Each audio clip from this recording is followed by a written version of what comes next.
Welcome summoners to Potato Monster's League of Legends Top 5 Plays for an episode you won't forget. From insane outplays to super close backdoors, this episode is stacked, and to top it all off, we're giving away 3 AMD graphics cards at the end. Thanks for joining us today, and I'm excited to share these with you all, so let's get going with our number 5 play from Senna on Lissandra. We all know how fragile each lane is at the start of a game, so we see the enemy Vi ganking mid to sway things in their favor. Lissandra quickly W's to freeze Diana at a range so that she doesn't get slammed with the burst, and then she takes her E right as Vi went to deliver the finishing blow. Vi wants to continue the chase to finish her off, but ends up backing off because she doesn't have the move speed, and then Senna sees the opening to flash Q Ignite, getting her to level 6 so that she survives Diana's all in and can turn with her ult for the beautifully calculated double kill in a 1v2.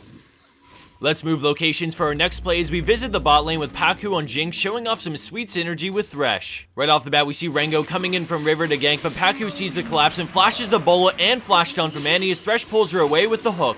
They turn for the kill on Thresh, but the lantern goes out and Paku takes it right as Rengar jumps, getting Jinx into range for the kill onto Annie. She goes on Graves as Thresh flays the Rengar midair, and Paku continues to fire away at Graves, finishing him as well as they turn to Rengar, who's trying so hard to at least kill Thresh. He flashes away, so Rengar goes in the brush to jump, but ends up flashing, which doesn't quite get him where he needs to be, as Lee Sin shows up and helps slay the beast for the 3 for nothing. Although Jinx submitted this play, I'm gonna throw in some mad props to Thresh as well for the great teamwork displayed in this clip.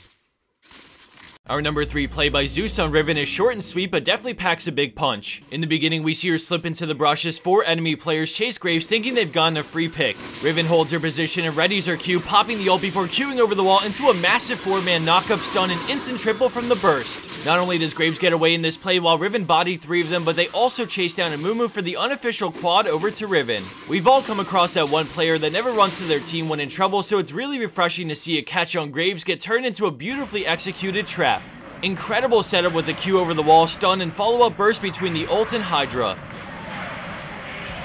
Landing in its second place, we have Zax's Blob, showing us why he deserves that name in this next play. Blue team is extremely behind, and things look like they're about to get worse as 4 enemy players close in. They get on Vi to burst her down as he bounces his way over, splitting them to allow Lucian to single target Ezreal down as Zac moves to slow Vel'Koz. Lucian turns to fight but gets dropped as Zac eases in, but instantly gets CC'd as Vel'Koz runs away and Zac flashes to follow. Keep an eye on how many blobs he picks up throughout the remainder of this play, but for now he's waiting for Z to come back up, slingshotting himself onto Nami, and then he picks up 2 blobs, quickly dodging the bubble and then returning to get more blobs as he dodges yet another ability from Vel'Koz. He moves into range, W smiting to finish Vel'Koz as the blobs keep him alive just long enough to E onto Nami for the crazy close double and overall 4 for 1. Don't you guys love the tank meta?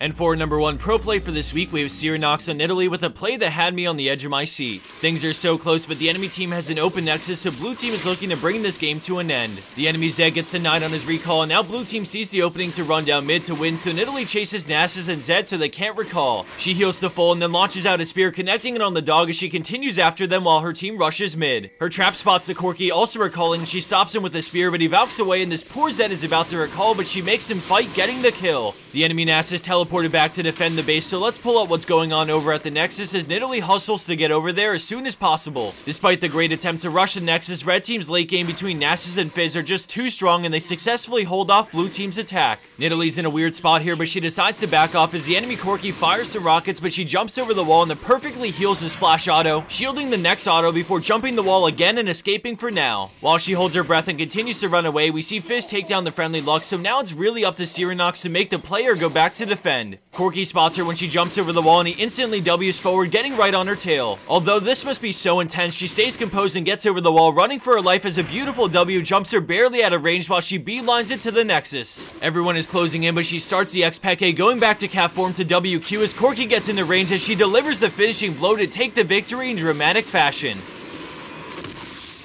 And for the bonus clip of the week, we have Uber Kazi on Nunu with a funny play thanks to a little bit of a fail from the enemy team. As these summoners duke it out in the bot lane, I have some exciting things to go over, including our massive AMD giveaway. For starters, I wanted to give a quick shout out to Brandon in the latest stream highlights video we put up about a week ago. I thought it was super funny and well done, especially considering he's just getting started with these sort of videos. So for those who haven't seen it, here's an annotation you should come back to after entering the giveaway to check it out and show some love. So last time we did an AMD giveaway, it was for 2 of their R7 250Xs, but this time we come to you with not only 2 250Xs, but also one of their 260Xs, which is an even nicer model. Just to be clear, we're giving away a total of 3 cards, 2 of them are 250Xs and 1 is a 260X. That means there are 3 winners total. All you have to do to enter the giveaway is to find the description box just down below this video and click on the link at the very top. Once you're there, you can pick and choose how you want to enter the giveaway and how many entries you'd like depending on what you feel comfortable doing. It's that simple to enter and anyone can join. This is not restricted to the US only. Thanks everyone for watching, and I hope you enjoyed this episode of our League of Legends Top 5 plays, and I'll see you next time for more epic plays in the near future.